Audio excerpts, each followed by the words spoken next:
Meus amigos, hoje vamos começar o terceiro e mais longo encontro dos 4 que nós teremos. É a análise de caso de sucesso em mineração, com o título de Adoção de uma nova abordagem para a recuperação de área degradada pela mineração. Essa é uma pesquisa que foi amadurecendo cerca de 50 anos e depois de 2 anos nós, com base no equipamento da Universidade Federal de Santa Catarina, que trabalharam junto com a Unesco, eu pedi para adaptar para essa pesquisa. E durante 2 anos e pouco, nós registramos 24 horas por dia, minuto a minuto, tudo o que acontecia dentro da área. Desde temperatura do meio ambiente, do solo em várias profundidades, radiação dado em watts por metro quadrado, a evolução da vegetação e sua influência nos fatores abióticos, e vai por aí afora, como nós vamos ver a partir de agora, ok? Muito bem. Veja, esse projeto foi desenvolvido nessa área que vocês estão vendo, uma área extremamente degradada, em Campo Formoso, aqui em Santa Catarina, e eu recomendo vocês lerem a bibliografia básica mais recente, de 2019, que tem tudo o que nós vamos falar agora de uma forma bem detalhada. É um livro que foi publicado aí pela editora Pris, aí de Curitiba.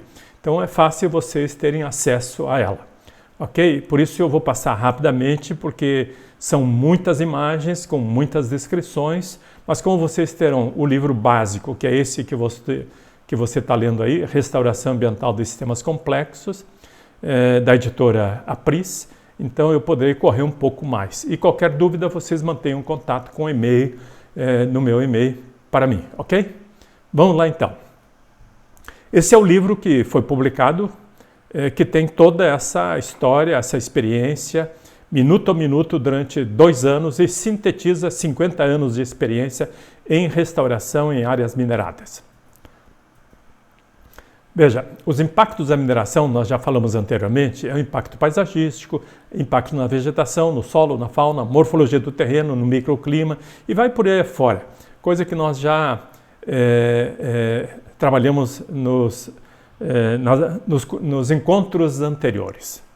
Bom, nessa área nós tivemos 15 anos tentando recuperar com os métodos convencionais, com os manuais do DNR, os manuais da EPAGRE, manuais que recomendavam utilizar para a restauração ambiental de áreas mineradas.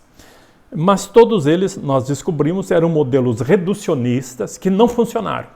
E por isso nós tivemos que utilizar um modelo de sistema ecológico integrador, que incluía aí a lagoa de decantação, como vocês estão vendo, reafeiçoamento topográfico para contenção da erosão, reconstrução do solo, revegetação, para estimular também o retorno da fauna à área. Quais são os componentes mais importantes quando nós queremos montar um modelo para a restauração?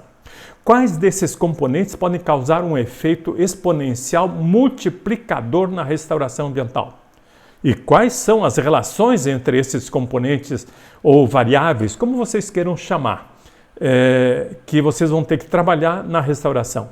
E como caracterizar as relações entre os componentes? Veja, nós fomos utilizar no início as técnicas de rádio convencionais, com técnicas importadas, com terraceamento bem comportado, superfícies regulares, distribuição disciplinada das plantas em forma de quincôncio, espécies nativas e exóticas, as técnicas do tapete verde, e tudo isso foram resultados muito frustrantes e onerosos.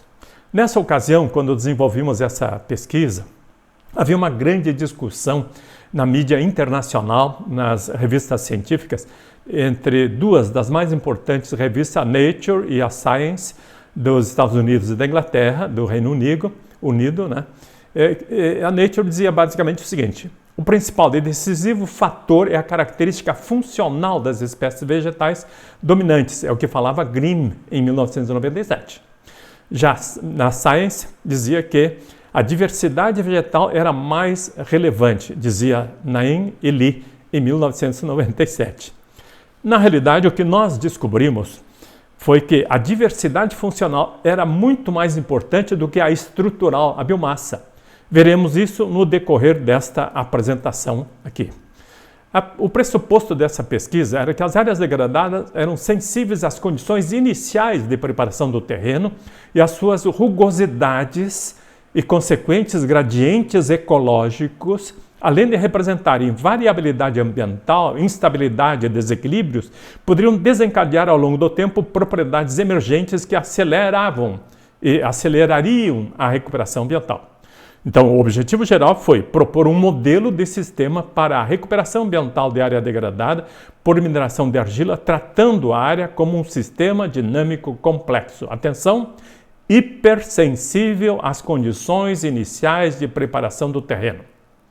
Os objetivos específicos foram testar o efeito das superfícies côncavas e convexas associadas na internalização da matéria e energia, isto é, retenção de água, sedimentos, nutrientes, propágulos, etc., na área degradada pela mineração de argila em processo de restauração ambiental. Por outro lado, o outro objetivo foi comparar a evolução das variáveis ambientais, bióticas e abióticas, no modelo de preparação do terreno proposto com o modelo convencional, formado por superfícies planas, bem comportadas, mais regulares no processo de restauração. Aí está a localização da área, em Dr. Pedrinho, aqui em Santa Catarina. Essa é uma imagem aérea que eu tirei no início da mineração. A Lagoa de Decantação, implantada em 1993, era uma área ocupada pela pecuária e exploração de carvão vegetal, onde foi descoberta argila com espessura que chegava a 10 metros, né, de minério. Aí tivemos que fazer a supressão da vegetação, decampamento, drenagem e, finalmente, a extração. Vejam aí a camada de argila caulínica que nós tínhamos na região. A preparação da lavra com decapeamento, as bancadas da lavra para fazer o blended, outro exemplo de bancadas, e aí a evolução de uma proposta no momento que estávamos lavrando. Fomos aprendendo que não poderíamos usar os manuais e as técnicas convencionais que todos recomendavam, que tratavam de terraceamentos com taludes e bermas, criando superfícies planas, regulares, bem comportadas, nesse caso também com drenagem bem disciplinado, com cultivo de espécies nativas, terraceamentos regulares, espécies vegetais exóticas e nativas, inclusive, foram utilizadas nessa primeira etapa e não funcionou, sabe? Aí até araucárias, como nós estávamos acima de 600, 700 metros de altitude, a araucária é uma espécie que sobrevive bem ali. Ela vinha bem no início, mas logo depois elas pereceriam, definhavam, também não funcionava. Durante todas as 4 estações de ano, tiramos mudas de espécies nativas do próprio local, in situ, para preparar mudas para utilizar. No entanto, nós tínhamos grande frustração. Tínhamos escoamento da água, erosão e sedimentação. As lagoas estavam permanentemente colmatadas pela sedimentação, custos elevados para recuperação. Enfim, os resultados eram frustrantes e onerosos. Era insustentável aquele modo de recuperação convencional que todos recomendavam. Criar superfícies planas, regulares, tão comum nos livros aí que se fala em recuperação. Então, os resultados foram que nós não obtínhamos a sucessão vegetal, era financeiramente inviável, tinha uma pobreza de biodiversidade, uma baixa produção de biomassa e custos extremamente elevados. E um dia, caminhando pelaquela área, me deu um alerta. Eu fui observar na natureza e acendeu uma luz da engenharia natural. Eu vi que numa pequena poça se acumulou água e estava vindo uma vegetação que eu não tinha trabalhado. E aí houve uma sucessão de novas descobertas, em que, entre elas, as estruturas de terraços lineares, regulares, não eram a melhor forma de conter a erosão. A regularização da superfície para a revegetação é a pior alternativa. Nós tínhamos que criar fluxos de matéria e energia dentro da própria área. nós tínhamos que provocar a erosão dentro da própria área e a sedimentação interna. Então, abandonamos os manuais e optamos por observar e compreender os processos naturais, como nessa imagem ali, ó. Numa pequena rugosidade, numa pequena depressão, de 10, 20, 30, 40 centímetros de profundidade, a vegetação começou a se estabelecer naturalmente. Então, um sistema degradado não é um sistema isolado do mundo, do ambiente. Ele tem uma entrada e um ambiente de saída. A questão toda consiste, então, como minimizar a entropia, a perda de energia, erosão, escoamento d'água, etc. e tal. Como fixar a matéria e energia internamente. Como aumentar a organização e a informação internamente no sistema degradado. A questão consistia em como transformar o input, as entradas, no output, isto é, nas saídas desejadas. Essa sucessão de descobertas fez nós revisar tudo que até então praticávamos nos últimos 50 anos. Estruturas e terraços lineares não eram a melhor forma de conter a erosão. Em vez de regularizar, nós tínhamos que irregularizar a área. Nós tínhamos que criar fluxos de matéria e energia interna dentro do sistema. Nós tínhamos que provocar a erosão e a sedimentação dentro do sistema degradado.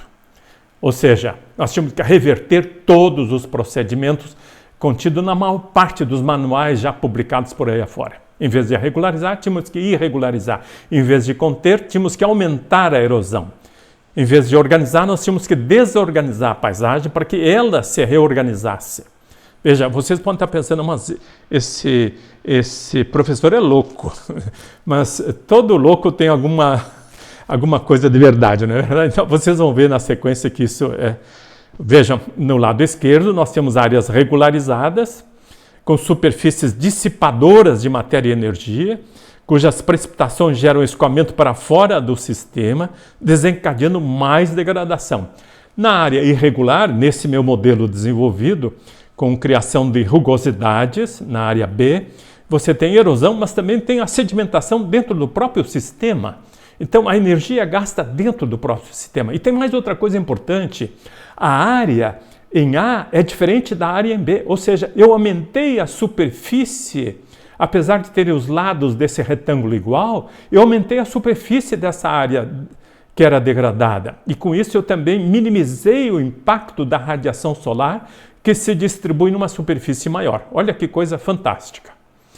Aí está o exemplo. Nós criamos, então, rugosidades com fluxo externo de matéria e energia, aqui com dispersão da matéria e energia, que são os montículos, né, de 20, 30, 40, 50, 60 centímetros de altura, e criamos também as superfícies côncavas para concentração de matéria e energia. Ou seja, nós aumentamos a erosão num lado, mas no lado criamos o fractal da paisagem natural. Isto é, criamos um vale, uma pequena depressão que vai concentrar luz, insolação, água, sedimentação, etc, etc, etc. Depois vocês vão ler com mais calma, eu tenho que correr um pouco porque senão essa aula fica muito longa. Mas leiam um livro, vocês vão entender. O papel do caos na recuperação ambiental de áreas degradadas é muito importante. Veja, o que é uma área degradada, o que é uma área em recuperação. O padrão de organização que está em permanente estado de equilíbrio e que nós devemos ativar o desequilíbrio para reacender os fatores ecológicos e levar o sistema ao fechamento. Portanto, temos que estabelecer a instabilidade para que o sistema busque uma nova estabilidade afastada do estado do equilíbrio. Opa, eu passei adiante, vamos voltar aqui. Então, estabelecer a desordem para que o sistema busque uma nova ordem de organização fechada e autossustentável. O não equilíbrio passa a ser a fonte de uma nova ordem. Isso é teoria do caos, gente. Mais dinâmica, mais rica e mais variada. Os fluxos turbulentos, embora pareçam caóticos à primeira vista, são altamente organizados e geram, a partir do caos aparente, uma riqueza e ordem superior e mais complexa. Desculpem, eu estou correndo, porque senão essa aula vai ficar muito longa, mas volto a dizer, pegue a bibliografia que estou recomendando e depois vocês vão ter com calma isso aí tudo descrito em detalhe. Então, vamos lá. Com a criação de superfícies côncavas associadas a superfícies convexas com côncavas, nós criamos a complementaridade da natureza numa escala fractal. A macro repete a micro. Na recuperação ambiental, nós fazemos uma regressão. Iniciamos com o inverso, com a micro. Vejam, lá em cima, no canto superior, nós temos o modelo que eu estou recomendando. Essa imagem grande, nós temos, é uma imagem que eu tirei sobrevoando com um pequeno avião num planalto no meio da Amazônia, onde jamais alguém tinha chego. Veja, nós temos uma superfície de erosão, de dissipação nos campos de altitude. Pois é, na Amazonas também tem campos de altitude, olha só. E ali embaixo nós temos uma superfície de concentração com a floresta amazônica se desencadeando viçosamente. Veja, nós fizemos então, repetimos a natureza numa escala fractal. Né? Então, vejam, como fazer a reversão dos processos em recuperação? Em vez de regularizar, vamos irregularizar. Em vez de conter a erosão, vamos aumentar a erosão. Em vez de estabilizar, vamos instabilizar. Em vez de ordem, vamos provocar a desordem. Veja, o que é um sistema degradado? É um sistema sem organização interna, sem vida. Apresentam baixos níveis de informações e processos dinâmicos, como essa vossoroca que vocês estão vendo nessa imagem. Elas são abertas aos fluxos de matéria e energia, não fixam a matéria e energia internamente no sistema degradado, e as variáveis ecológicas têm efeitos negativos sobre o sistema. A água escoa e gasta sua energia, erodindo solos e nutrientes. A radiação torrefica o solo, gerando temperaturas máximas durante o dia e mínimas durante a noite, o que é ruim para a vegetação. E a degradação ambiental crescente, com dissipação de energia e matéria e elevada entropia. Agora, vejam o que é um sistema preservado, um sistema restaurado. É um sistema organizacionalmente fechado, com elevado nível de informação e processos ecológicos, abertos aos fluxos de matéria e energia. Elas fixam a matéria e energia internamente ao sistema. O CO2, por exemplo, é capturado para a formação dos açúcares, na fotossíntese. A energia solar se transforma em energia química. E as variáveis ecológicas têm efeitos positivos sobre o sistema. A água é retida no sistema e disponibilizada ao solo e às plantas. E a energia solar tem efeito positivo. Por quê? Porque propicia a produção primária. Há uma introspecção dos processos ecológicos, tanto da matéria como da energia. O que é uma área degradada? É um sistema aberto, com elevada entropia, com dissipação da matéria e energia. Imagina uma gotícula d'água caindo aí em cima numa superfície dessas. Agora, um sistema fechado com a introspecção da entropia, concentração de matéria e energia. Erode as partes mais altas desses montículos e deposita nas valadas. E um grão de areia depositado dentro dessa pequena depressão que tem 40, 50, 70 centímetros de profundidade, é um grão de areia depositado de uma forma fofa, envolvido por água e nutrientes, que nós, humanos, não conseguiríamos fazer. Só a natureza consegue fazer isso. Com relação à radiação solar, a reflexão da luz, olha só o que acontece numa superfície plana, numa difusão da luz com a reflexão difusa, e aí temos 3 exemplos, né? Onde tem a superfície plana, uma com rugosidade e outra com uma rugosidade e uma elevação. Então veja que a radiação solar vai variar nas 3 áreas. E o que nós fizemos foi adotar aquela última imagem da direita. Ou seja, superfícies dissipativas com superfícies côncavas concentradoras. Então, uma área degradada é uma área, volto a repetir, em permanente estado de equilíbrio. Nós temos que desorganizar a paisagem morta para criar uma paisagem viva nova. Temos que, em vez de estabilizar, temos que instabilizar a área. Temos que irregularizar e criar variabilidade ambiental, que vai promover ilhas de diversidade, criando então, mudando essa ordem, criando uma desordem que a própria natureza vai se reorganizar. Agora, um modelo que eu utilizei foi esse aí. Você tem algumas variáveis fora da área degradada, que é o quê? O clima, a fauna, a intervenção humana, o solo, a vegetação e o sistema degradado que nós queremos recuperar. Essa é uma representação esquemática do sistema degradado, enfatizando os fatores do ambiente A, né, sobre a área degradada. Isso é importante ter em mente esses modelos, né? No caso em pauta, eu utilizei as seguintes variáveis ou elementos, como vocês queiram chamar. As rugosidades, que fez a diferença, o solo, a vegetação, a água, a radiação solar e a fauna. E no ambiente, mais uma vez, a intervenção humana, o solo, a fauna, a vegetação e o clima. Depois vocês leem o livro, vocês vão entender melhor isso aí, ok? Aí está uma representação gráfica do subsistema vegetação. Veja, lá em cima a área degradada, né? O subsistema vegetação no nível B, com seus subsistemas identificados no nível C, ali na imagem do meio e lá embaixo, na imagem inferior, onde você tem a Bracatinga, que foi utilizada como uma pioneira para restabelecer a revegetação, e as espécies que vieram espontaneamente. Aqui você tem um diagrama simplificado também do ambiente, da fauna, né? E ali no nível C, nível inferior, na realidade essa história de nível superior e inferior não existe. Isso só está na nossa mente dentro do modelo mental que estamos construindo. Então, a fauna tem fauna terrestre, fauna aérea e a fauna aquática. E essas três foram analisadas durante todo o período. A mesma coisa para o sistema solo, né, com seus componentes que estão ali, depois e os elementos que nós vamos determinar ao longo dos 2 anos e pouco.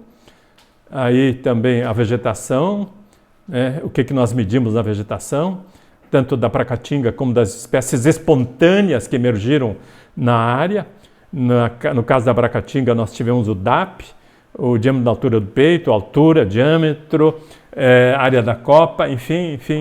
E aí montamos esse modelinho, esse computador de papel, por assim dizer, medindo intensidades diferentes. Olha só, eu considero 0 a intensidade da relação é nula entre essas variáveis. Intensidade 1, ela é fraca, 2, ela é média e 3 é uma relação intensa. Por exemplo, vamos lá, a relação entre a fauna e a fauna com fauna, lógico, é uma relação intensa. Vamos pegar uma outra aqui, ó. A relação da rugosidade com a vegetação tem uma relação muito intensa. Lógico, né? Porque onde tem vegetação pode ter fauna, pode ter alimento, etc, etc e tal. Já, vamos pegar uma outra aqui, uma rugosidade com a radiação tem uma relação média, portanto eu coloquei de nível 2. Vejam, e aí eu montei usando linhas diferenciadas, fraca, média e intensa, mostrando como se davam essas relações entre as variáveis que eu estava medindo ao longo dos 2 anos e meio. Esse modelo eu criei no início para poder entender o que estava acontecendo.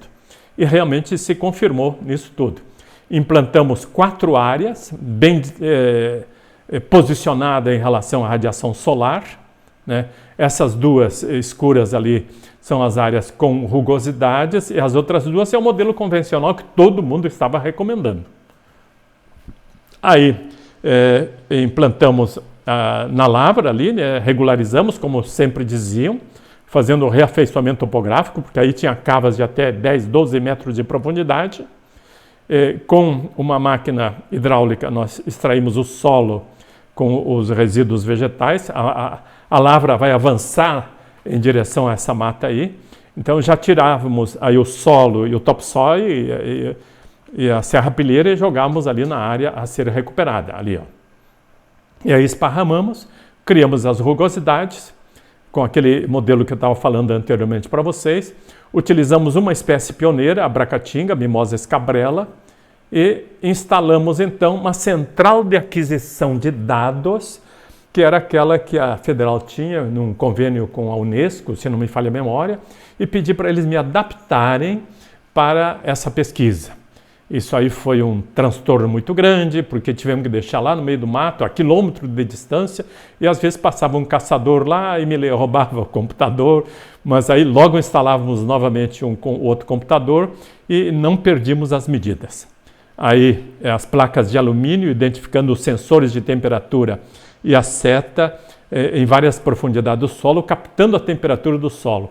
A instalação de sensor de umidade relativa do ar, aí o sensor de aquisição de dados da radiação solar dado em watts por metro quadrado, aí as temperaturas máximas e mínimas, e aí começamos, né? Sim, ali vocês estão vendo as canaletas de concreto semicirculares para avaliação da conservação da água e das perdas de solo nas áreas.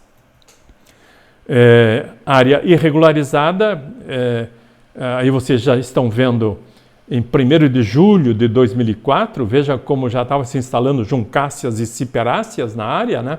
Onde tinha rugosidades, e essas juncáceas e ciperáceas eu não plantei, elas vieram espontaneamente. O que eu plantei foi a mimosa escabrela, que está na parte superior da imagem.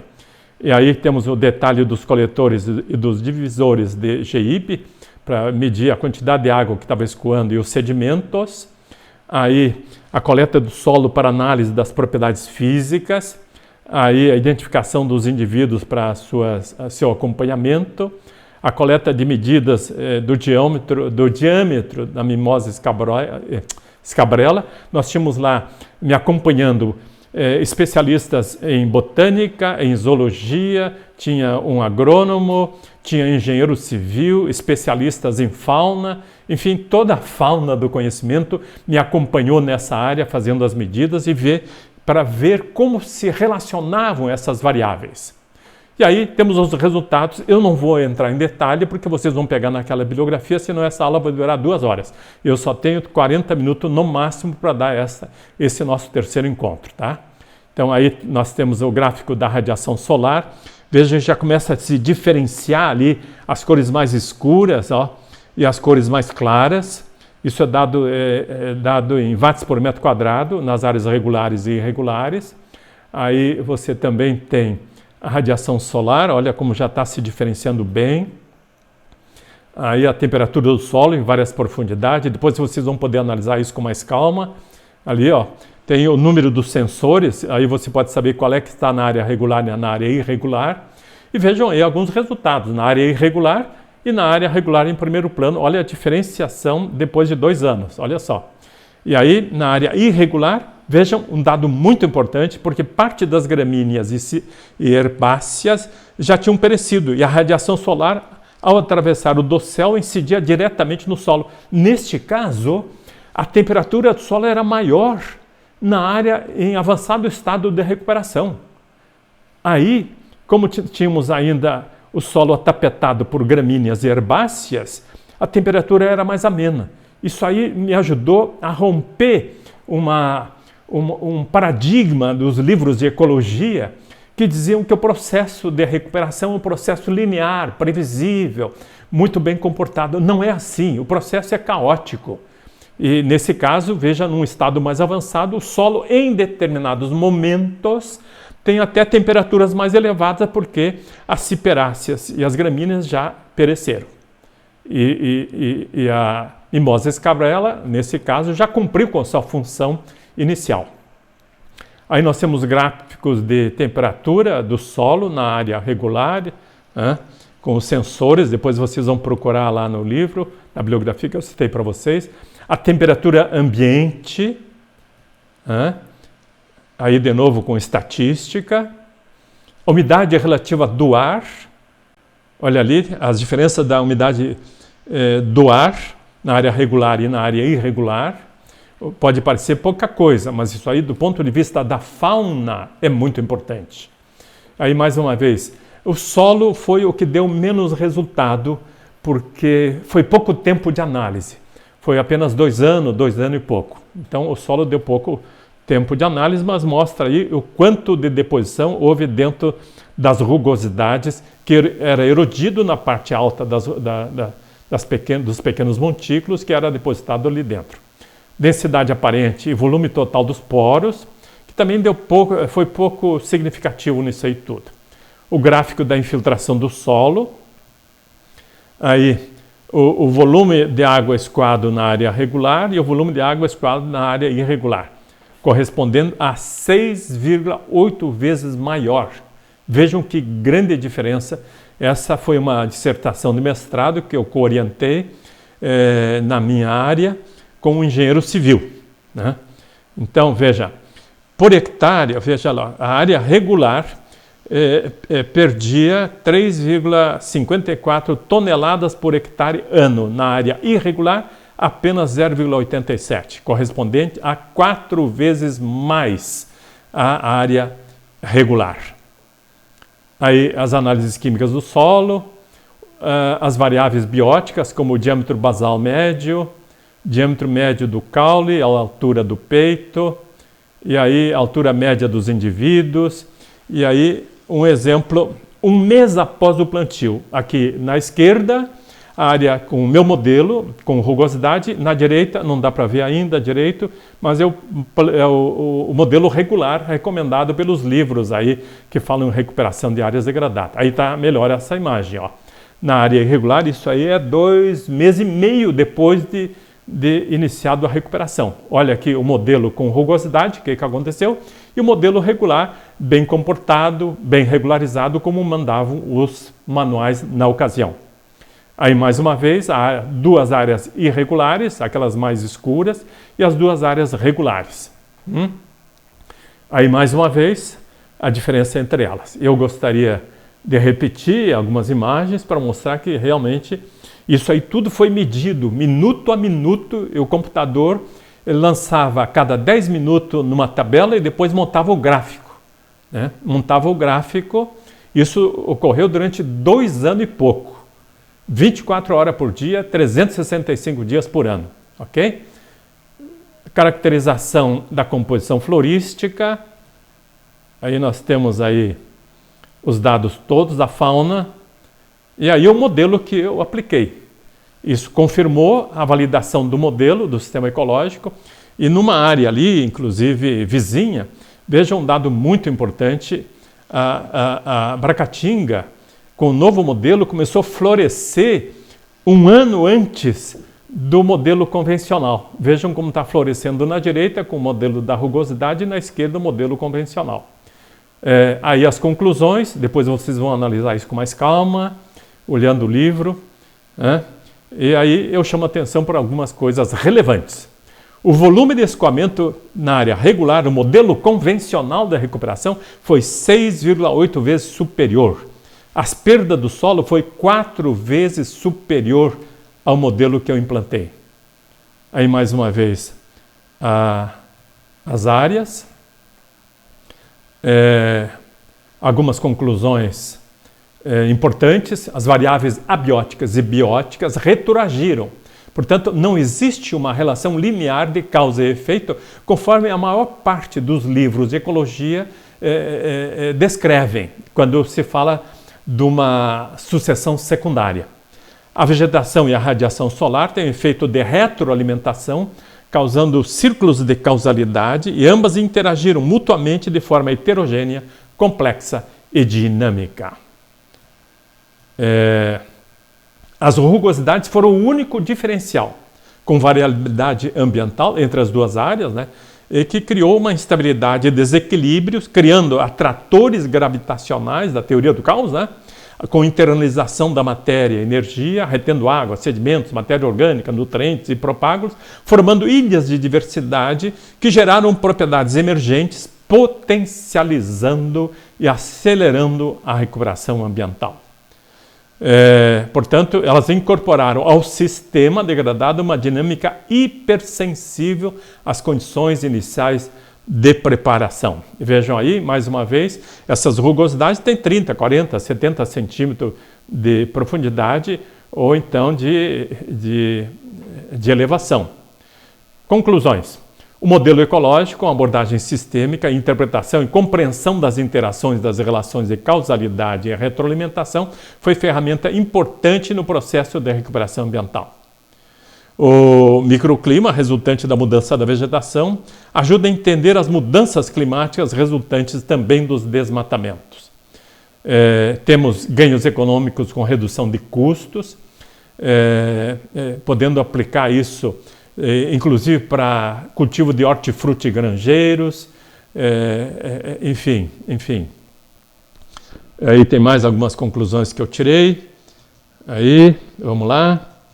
Aliás, gostaria de chamar a atenção aqui que os órgãos ambientais estão atrelados a uma visão muito reducionista, com uma abordagem ingênua, técnicas reducionistas, economicamente caras e ineficientes.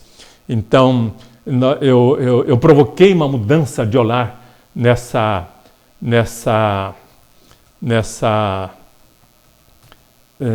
modelo de recuperação ambiental.